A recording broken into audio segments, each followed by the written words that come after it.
Hello everyone, welcome to another episode of Sam's Financial Corner, and today we're going to kind of just talk briefly about retirement accounts and what are they.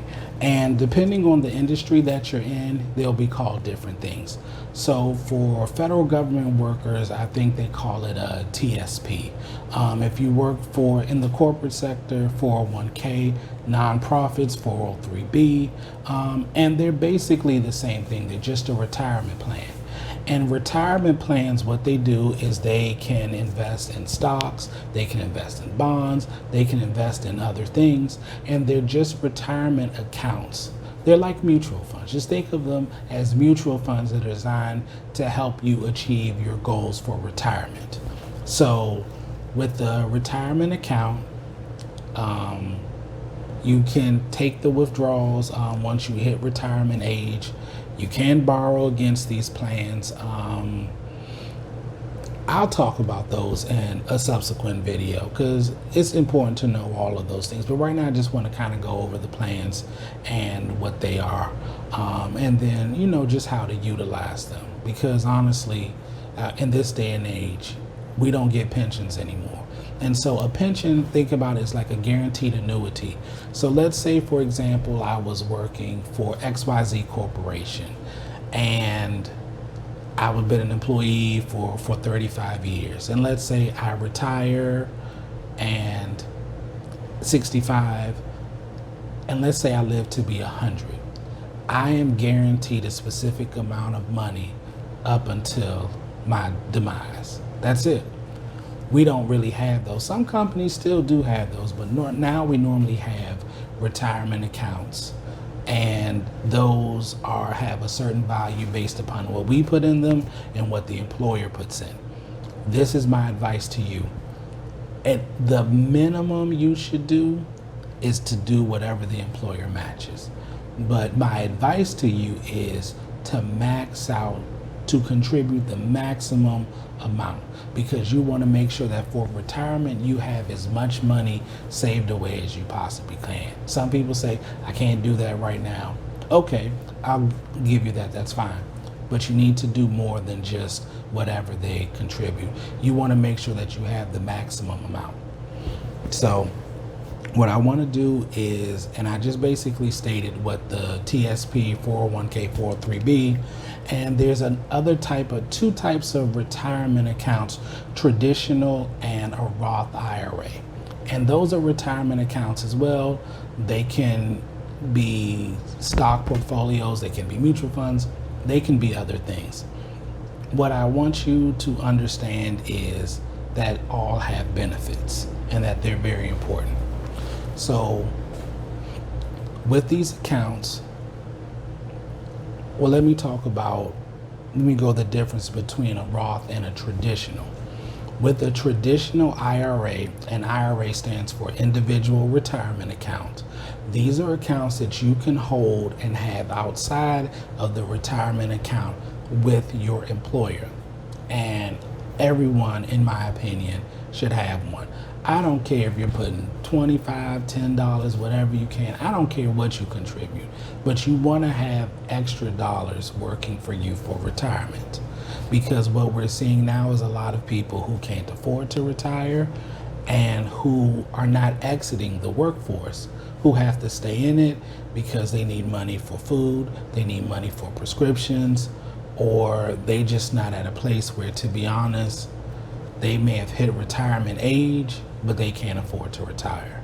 So it's important to put as much money as you can to help you so that you don't have to work every day of your life, unless you want to. Because there's a difference between wanting to and having to. Having to just sucks, but wanting to, that's a good thing. So with the traditional IRA, you're able to contribute to that retirement account. And that account can hold stocks, can hold mutual funds, can hold other investments. That money is given pre-tax. So it gives you that benefit of lowering your taxable income, which is great because you're paying less taxes at the current time. Now, Because you receive that pre-tax benefit, what they're saying is when you make withdrawals, that amount is taxable. And that's okay if you believe that when you will be making withdrawals, you'll be at a lower tax bracket. With the traditional IRA, what happens is this money, the contributions that you have made to this are with after-tax dollars. So you're not going to pay any money on these withdrawals, because the way it is looked upon is you've already paid taxes. And if you pay taxes again on the withdrawals, that's double taxation. And that's not what we want. So you're not going to pay taxes on that, which is great. And that's what you want.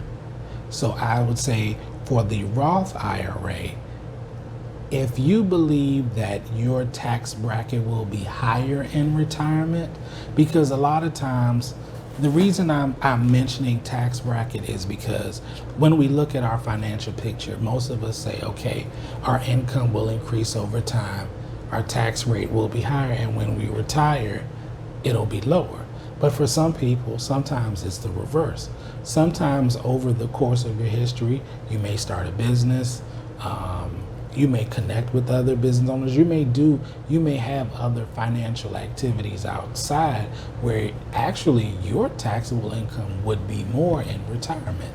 Some people, they may have had a business they've done on the side for years and decide to, well, I'm entering retirement and I want to now do it full time. Or they've been doing it full time for a long time, so their taxable income is going to be greater. And because of that, their tax rate would be higher. So it all depends on where you see yourself in retirement, which account will work best for you.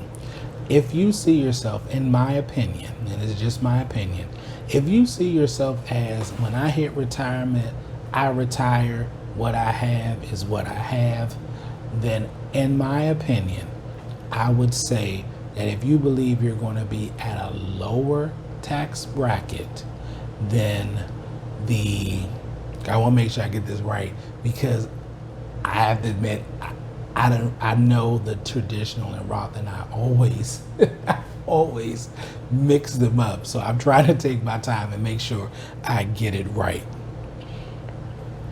If you believe that your tax bracket is going to be lower, then a Roth would be better for you, because a traditional would be better. See, a traditional will be better for you.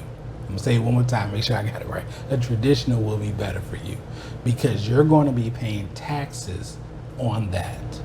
And what you want to do, if you believe your tax bracket will be lower in retirement, then a traditional would be best for you. But if you believe that your tax bracket will be higher, then a Roth would be better suited for you. Because the whole point is what corporations do and what we as individuals need to do. We need to always ensure that we're paying the least amount of taxes as possible. We need to take advantage of every deduction and everything that's afforded to us. And this is a side note, that's why in one of my videos I talked about I don't give to get. It was a story time video. You want to always, and that one was about taxes and about charitable giving, and I invite you to take a look at that. But my point is, it is very, very important that we take advantage of all of the tax benefits that are afforded to us. The goal is never to pay more taxes. The goal is always, always, always to pay less taxes. So with that being said, this was just to give you an overall, and in subsequent videos, we'll definitely go a little bit more in depth with these retirement accounts and I'm going to get this right. If I have to write this, like, remember, like when you were a kid and you had to remember left and right, and were you that kid? Because I wasn't, and I probably should have, but I saw other people, they take on their hand, they write the word left, they would write the word right to make sure that they would get it right. And when it's traditional and Roth, I always mix the two up. So I got to work on that. But just to give a quick recap, with a traditional IRA, the contributions are taken out pre-tax, and that's why you pay taxes with the withdrawals. With the Roth IRA, it's reversed because those contributions are taken with after-tax dollars, and that's why you're not making those tax payments during retirement. Okay, well, thank you for watching. Please like, comment, and subscribe. Take care, and I will see you all next time. Bye-bye.